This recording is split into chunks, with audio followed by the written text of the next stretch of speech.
Hello and welcome to the Inland Navigation Rule number 9 video. This rule focuses on narrow channels and the obligation for vessels which are operating within that narrow channel. Rule 9A item 1 states that a vessel proceeding along the course of a narrow channel or fairway shall keep as near to the outer limit of the channel or fairway which lies on her starboard side as is safe and practicable. Now let's take a look at this diagram to give you a visual of what the rule is stating. When you're traveling in a narrow channel or fairway, the vessel needs to be traveling on the outer limit of the channel on the vessel's starboard side. Rule 9A item 2, notwithstanding paragraph A item 1 and Rule 14A, a power-driven vessel operating in a narrow channel or fairway on the Great Lakes, Western rivers, or waters specified by the Secretary and proceeding downbound with the following current shall have the right of way over an upbound vessel, shall propose the manner and place of passage, and shall initiate the maneuvering signals prescribed in Rule 34A item 1 as appropriate. The vessel proceeding upbound against the current shall hold as necessary to permit safe passing. All right, so let's break this down to ensure you understand it. Remember that a power-driven vessel is a vessel that is being propelled by machinery, and the rule is calling out the areas of water where this rule applies. So if you're navigating in a narrow channel or fairway within the Great Lakes, the Western rivers, or waters specified by the Secretary, and you're proceeding in the direction of the current, then you have the right of way over a vessel heading upbound against the current. And if you're the vessel heading in the direction of the current, you need to initiate the maneuvering signals from Rule 34A item 1. And then the last part of the rule states that any vessel heading against the current needs to hold as necessary to allow safe passing of the vessel heading down current. Rule 9B states that a vessel less than 20 meters in length or a sailing vessel shall not impede the passage of a vessel that can safely navigate only within a narrow channel or fairway. Now, this rule is stating that if you're in a vessel which is less than 20 meters, which converts to 65 feet and 7.4 inches in total length, or you're in a sailing vessel, you cannot impede the passage of a vessel in a channel or fairway.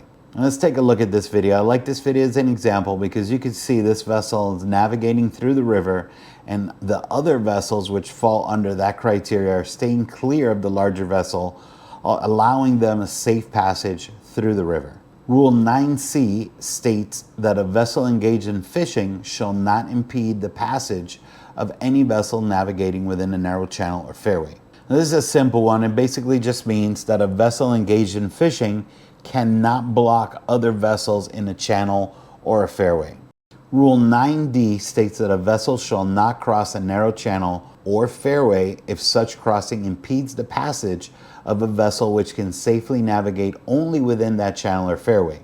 The latter vessel shall use the danger signal prescribed in Rule 34D if in doubt as to the intention of the crossing vessel. Now, this simply means that if you're operating vessel A, you cannot cross a channel or fairway if such a crossing is going to impede vessel B from safely navigating in that channel. Then it states that the latter vessel, which would be vessel B, must use the danger signal if there is any doubt as to the intention of vessel A. Now we haven't got to the danger signal, but the danger signal is going to be 5 short consecutive blasts of the horn lasting 1 second each. And that sound signal sounds like this.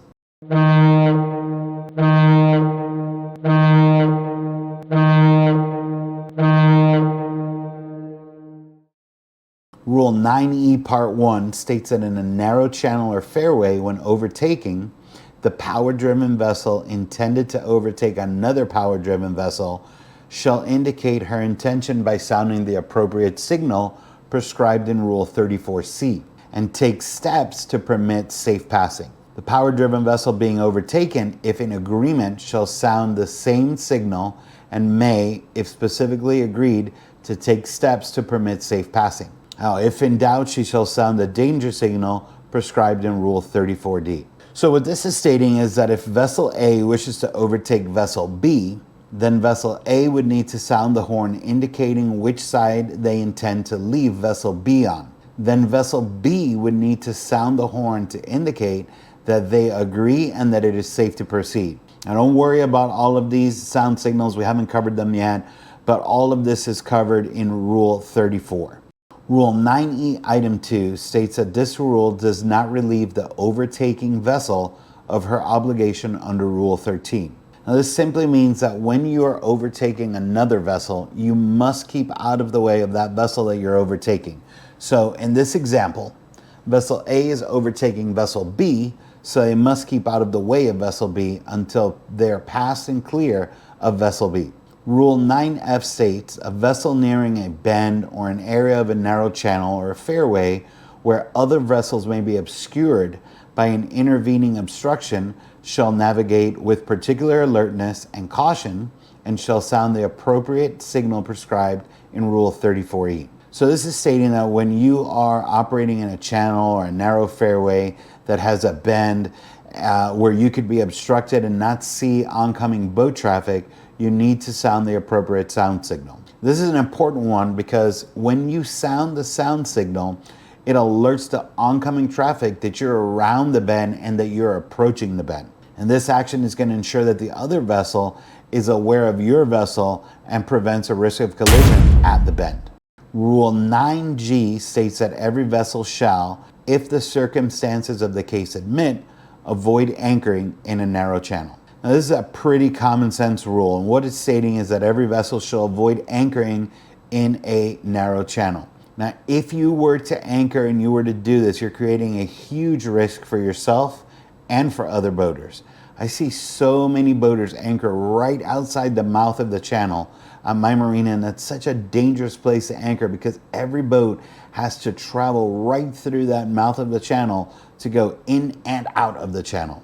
Now I know that was a lot of information that we covered, but this particular rule is very near and dear to my heart because on a weekly basis I see so many people driving down the wrong side of the channel, anchored in the channel fishing, and even passing other vessels erratically on the wrong side of the channel just to get to the dock a minute faster than the other vessel. All of these examples can create really dangerous situations on the water. Imagine it like a car that was driving on oncoming traffic. You're not sure what the intent of that car is, or the same thing applies when you're boating. So learn these rules, practice them, apply them going forward on your next boating experience, and when you're ready, I'll be waiting for you in the next lesson.